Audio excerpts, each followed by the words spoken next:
Hey, my name is Gaia Athena, and today I'm bringing you two book reviews in one video.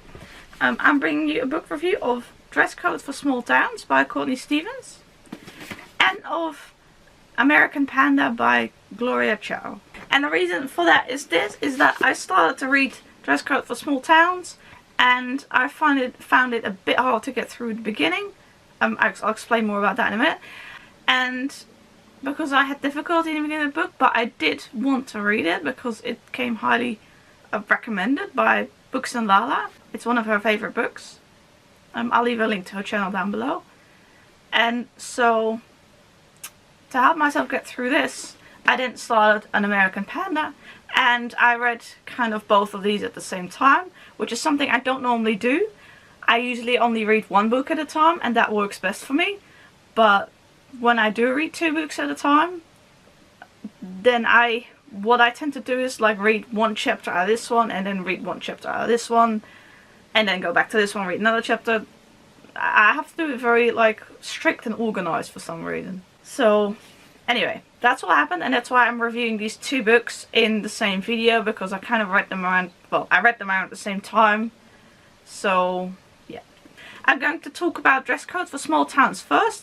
This is written by Courtney Stevens. This is a young adult contemporary fiction book, both of them are. And this book is about a girl named Billy, and she lives in a small town, a small village. And she and her friends form what they call the hexagon. So there's her and 5 other friends. And the story is about friendship and love, and also about the annual harvest festival. Religion plays a role in this book, and there is LGBT plus representation in this book. Now, I had a bit of trouble getting into this book in the beginning because Billy's 5 friends were introduced rather quickly, and I had trouble telling them apart in the beginning and figuring out who's who, and so yeah, that was difficult for me in the beginning. I don't know exactly why, because I have read other books with lots of characters. For some reason, I struggled to get into this. And another problem that I had with it was that I couldn't really relate to like Billy and a group of friends, in the sense that I've never been part of such a group of friends. And I'm going to try to describe they like scheme things and plan things and work together on projects, and sometimes with like a few looks they know what the other person thinks, and I just couldn't quite relate to this whole group thing. They're very physical with each other. At some point they all pile on each other and they call it like a love sandwich or something. I just couldn't really relate to those things, and not that I necessarily have to relate to the people in the book. I would prefer to, but I don't know, it just felt like I couldn't quite understand. This might not be a fault of the book, because some other people have really enjoyed this book. It could just be me and my autism. I don't know. What I did like about this book is I liked the small town village life. There are not a lot of books set in like really small villages like this. Young adult contemporary fiction books taking place written in nowadays time, and this is a small town in the United States. When I was, I think, 1.5 or 2 years old, my parents and I moved to a small village in the Netherlands, and so most of my childhood I spent in this small village. Now I don't know exactly how many people live in this small village. I don't even know if it's fictional, whether it actually exists. I don't know, I haven't looked that up. So our village was possibly quite a bit bigger, I think, than this village. But anyway, I liked that part of the book, and I could relate to that part of the book because I've grown up in a, well, somewhat small village. And I also liked that religion played a part in this book. Billy's dad, he is a minister at the church, at the local church in the village, and so religion played a part in this book, but not in a preachy way. Because I really don't like when books are being extremely preachy. I'm not a part of any organized religion myself, and I have specific beliefs. Anyway, I like that religion played a part in this book because, and that it wasn't preachy, because you don't see that as much nowadays. And anyway, it was just, yeah. When I got further on in the book, I could tell the characters apart a bit more. I do wish there had been a little bit more like description of how the characters maybe looked, but maybe I just missed that. That's also possible. I like the LGBT plus representation in this book. Things weren't always named, if that makes sense. Like Billy had feelings throughout the book, but I had like trouble figuring out where it was going, because she's like, I love all my friends, and yeah, like partway through the book she's complaining that her friends don't quite understand, but I'm like, I don't understand. Maybe explain to me exactly how you're feeling about each person. Like, yeah, I don't know. Anyway, this was an alright read for me. I liked it, but I had some issues with it. Once I put the book down, I didn't really feel like picking it up much, except at some points in the book there are some plot twists, and after that happened I did feel like picking the book up, because as I was doing alternating chapters, so if a plot twist happened at the end of a chapter, then I had to put the book down. Then I did feel like picking it back up soon. But there were also lots of other times, particularly in maybe the first half, that I just wasn't really into the book.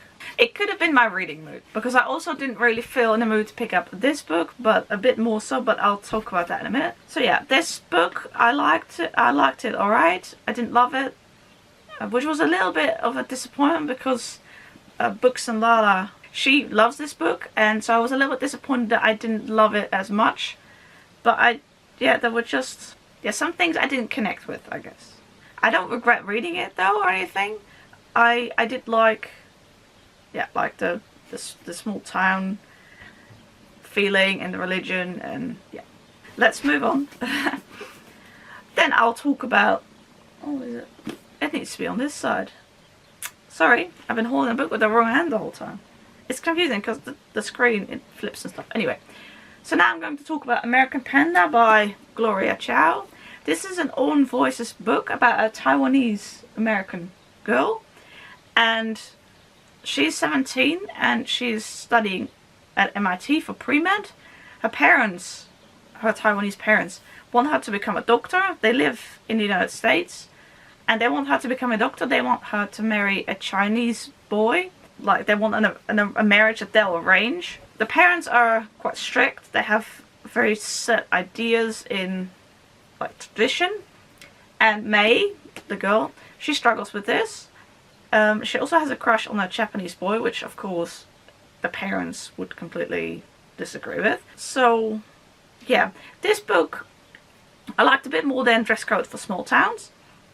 I was a little bit, I felt like picking this book up slightly more. I was intrigued from the beginning, whereas with Dress Code for Small Towns, it took me a while to get into the story. I did feel like reading it more once I got later in the book, but this one was more interesting and more gripping straight away.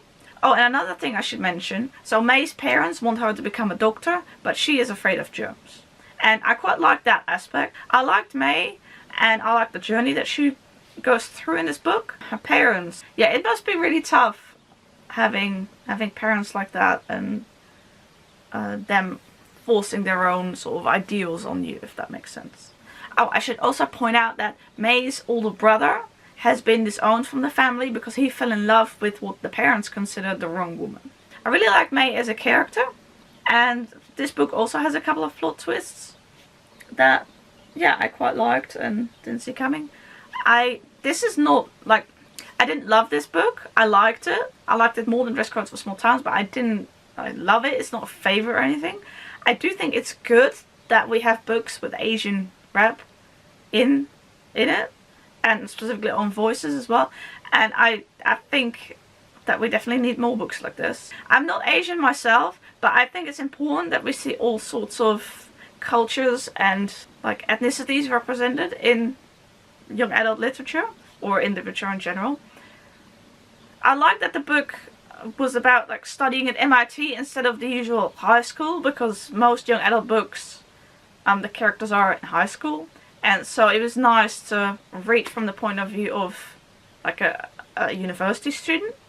I've been to university myself, though not to study for being a doctor, but I studied chemistry. Yeah, I just thought that was a nice difference. I also liked all the Chinese words in here, or Taiwanese words. Yeah, I'm not sure if there is like how that works, but anyway, so I liked all those words in there. Sometimes they're explained and sometimes they're not, but you can then usually get it from context, not always, but I like that authentic element to it. So yeah, I like this book. I didn't love it, but yeah, it's hard to say then what I didn't like about it. I guess just like with Dress Codes for Small Towns, I didn't always feel like picking this book up, but again, that could be maybe me, or you know, what's going on in my life right now, that I'm just not really in the headspace to read or stuff like that. But yeah, so I liked it. It was good to read a book with this viewpoint. And okay, I think that concludes my book review of these two books. One thing I will say is that they are both hardcover. For this one, I waited for a while for paperback and I couldn't find it. And this one I just really wanted to read, so I bought it in hardcover. I didn't want to wait, because usually I wait for a medium-sized paperback to become available, because I prefer to read that rather than a hardcover. But I will say is that this hardcover has a nice texture to it, and well, you may not care about that, or you may read ebooks or audiobooks or anything, but for me, I just this texture, this is a sort of more rough texture, this is more smooth, and it just added to the reading experience for me. And this one has a sort of, also not as smooth as the boot on this, but also kind of a nice texture, and so yeah, that just added to the reading experience for me. So I just wanted to mention that. Thank you very much for watching this video. It's Friday at the moment, but I'm going to edit this and then upload it in the weekend. And my plan is then, because next week it's Christmas and the New Year's and all those holidays, that depending on how much I read and how I feel, there may be a bit less videos on my channel for a bit, because I was kind of feeling like I wasn't really feeling like filming recently. I am feeling like filming now, so I just did that, but now I have to stop because I need to go to something else. But I am planning to make quite a few videos in January about like my reading in 2018, but I can't do those until the year is over. I have seen some other people on YouTube already making those kinds of videos, or like the top 10 most disappointing books of 2018 or stuff like that. And I personally feel I don't want to do those kinds of videos until the year is over, because I never know.